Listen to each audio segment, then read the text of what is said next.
Welcome to M news Bijapur. चलिए चलते हैं आज की खबरों की ओर।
ಇವತ್ತಿನ ದಿವಸ ವಿಜಯಪುರ ನಗರದ ಎಲ್ಲ ಮಹಾಜನತೆಯಲ್ಲಿ ಅಭಿನಂದನೆಗಳು ಸಲ್ಲಿಸ್ತಾ ಇದ್ದೀವಿ.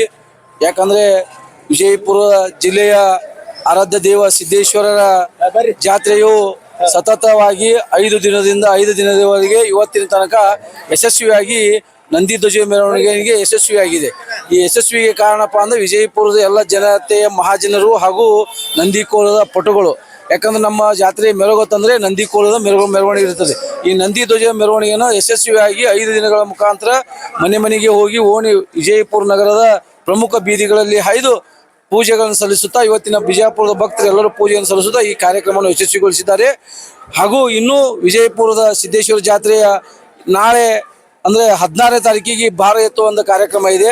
ಈ ಭಾರ ಎತ್ತುವ ಕಾರ್ಯಕ್ರಮಕ್ಕೂ ಸಹಿತ ವಿಜಯಪುರದ ಎಲ್ಲ ಜನತೆಯು ಹಾಗೂ ಎಲ್ಲ ರೈತರು ಬಂದು ಈ ಕಾರ್ಯಕ್ರಮದಲ್ಲಿ ಭಾಗವಹಿಸಬೇಕು. ಅದೇ ರೀತಿಯಾಗಿ ನಾಡದ್ದು ಅಂದರೆ ನಾಳೆ ಬಿಟ್ಟು ನಾಡದ್ದು ಅವತ್ತು ನಾವು ಅಂತಾರಾಷ್ಟ್ರೀಯ ಮಟ್ಟದ ಒಂದು ಕುಸ್ತಿಯನ್ನು ಇವತ್ತು ವಿಜಯಪುರದಲ್ಲಿ ನಾವು ಇಲ್ಲೇ SS ಹೈಸ್ಕೂಲದ ಒಂದು ಗ್ರೌಂಡ್ನಲ್ಲಿ ಮಾಡಲಾಗೋದು. ಈ ಅಂತಾರಾಷ್ಟ್ರೀಯ ಕುಸ್ತಿಪಟುಗಳಲ್ಲಿ ರಷ್ಯಾದಿಂದ, ಆಸ್ಟ್ರೇಲಿಯಾದಿಂದ ಹಾಗೂ ಇನ್ನೂ ಹಲವಾರು ನೇಪಾಳದಿಂದ ಹೀಗೆ ಹಲವಾರು ದೇಶಗಳಿಂದ ಕ್ರೀಡಾಪಟುಗಳು ಆಗಮಿಸಿದ್ದಾರೆ. ಅದೇ ರೀತಿಯಾಗಿ ವಿಶೇಷ ಏನಪ್ಪಾ ಅಂತಂದ್ರೆ ಈ ವರ್ಷದಂದ್ರೆ ಮಹಿಳೆಯರ ಕುಸ್ತಿಪಟುಗಳನ್ನು ನಾವು ಈ ಸಲ ಏರ್ಪಡಿಸಿದ್ದೇವೆ. ಅಂದ್ರೆ ನಾಳೆ ಅಂದ್ರೆ ನಾಡ್ದು ಅದ್ರ ಕಟಗುರಿ ಕೊಡುದು ಆಕಳ ಅದ್ರ ರೊಕ್ಕ 1 ಲಕ್ಷ 2 ಲಕ್ಷ ಮಂದಿ ಬರ್ತದೆ. ಚಲೋ ಹಾಕಿ ಮನಗಂಡು ಹಾಕ್ಬೇಕು. ಅವಾಗ ಇಲ್ಲಿ ಸ್ವಾಮಿಗಳು ನಮ್ಮಲ್ಲಿ ತಂದುಬಿಟ್ರು. ಯಾರಂದ್ರೆ ನಮ್ಮ ಸಿರ್ಸಿಯಾಡ ಸ್ವಾಮಿಗಳು ಇಲ್ಲೇ ಅಂದ್ರೆ ಹಿಂಗೆ ಕೆಲವೊಂದು ನಮ್ಮ ಸಂಸ್ಕಾರನೂ ಇದೊಂದು ವ್ಯವಸ್ಥೆ ಒಳಗೆ ಇದಾಗತ್ತೆ. ಆದ್ರೆ ಈಗ ನಾವೇನು ಗೋಶಾಲೆ ಮಾಡಿದ್ದೀವಿ, ನಾವು ಯಾರೇ ಎತ್ತುಗಳು ನಮ್ಮಲ್ಲಿ ಎಷ್ಟೋ ಹೋರಿಗಳು ಬರ್ತಾವೆ, ತಯಾರಾಗ್ತಾವೆ, ನಾವು ಉಚಿತವಾಗಿ ರೈತರಿಗೆ ಕೊಡ್ತೀವಿ. ಅದನ್ನ 2 ದಿವಸ ದುಡ್ಸೋರಿ ವಯಸ್ಸಾಯ್ತಂದ್ರೆ ಮತ್ತೆ ನಮ್ಮಲ್ಲಿ ತಂದುಬಿಡ್ರಿ, ಕಟಗರಿ ಕೊಡಬೇಡ್ರಿ. ಈಗ ಅದನ್ನು ಗೋ ಉತ್ಪನ್ನ ಮಾಡ್ಲಾಕತ್ತೀವಿ. ವಿಭೂತಿ, ಕುಂಕುಮ, ಗೋವಾರ್ಕ, ತುಪ್ಪ 3,000 ರೂಪಾಯಿ ಕಿಲೋ ಮಾಡ್ಲಾಕತ್ತೀವಿ. ಔಟ್ಲೆಟ್ ಇಲ್ಲೇ ಗುಡಿ ಮುಂದೆ ಐತಲ್ಲ, ಏನ ನಾವನ್ನ ಕಾಟಾಕಿಲ್ಲ ಸಣ್ಣ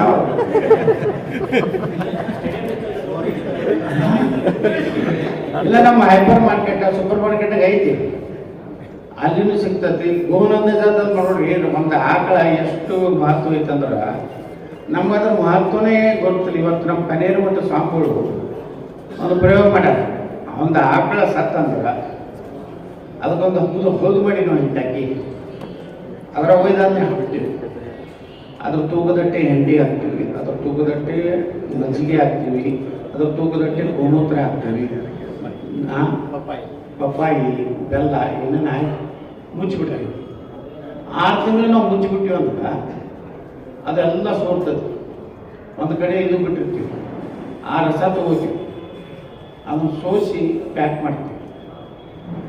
ಅದು 6 ತಿಂಗಳ ನಂತರ ನೀವು ತೆಗೆದು ನೋಡಿದ್ರೆ ಈ 2 ಕೋಡ ತಳಗಿನ ಪುರ ಬಿಟ್ಟರೆ ನಿಮ್ಗೆ ಎಲ್ಲ ಕರಿಗಿ ಒಂದು ಗಿಡ 10 ಕಾಯಿ ಬಿಡ್ತಿದ್ರೆ 40ರಿಂದ 50 ಕಾಯಿ ಬಿಡ್ತದೆ.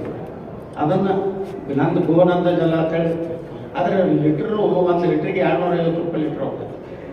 ಒಂದು ಆಕಳ ಕನಿಷ್ಠ ಸತ್ತಾಗೂ ಸಹಿತ 25-30 ಸಾವಿರ ಕೊಟ್ಟು ಹೋಗ್ತದೆ. ಕಾಮಧೇನು ಕಲ್ಪವೃಕ್ಷ ಅಂದಿದ್ದು ಇದಕ್ಕೆ. ಅದು ನಮ್ಗೆ ಗೊತ್ತಿರಲಿಲ್ಲ. ಇವತ್ತು ನಾವೆಲ್ಲ ನಮ್ಮಲ್ಲಿ ಎಷ್ಟು ವಯಸ್ಸಾಗಿದ್ವು ಅಥವಾ ಆಕಳುಗಳು ನಾವೆಲ್ಲ ಟಕ್ಕಿ ಕಟ್ಟಿರ್ತೀವಿ. ಎಲ್ಲ ಟಕ್ಕಿ ಒಳಗೆ ಇವತ್ತೊಂದು ಹಾಕ್ತೀವಿ.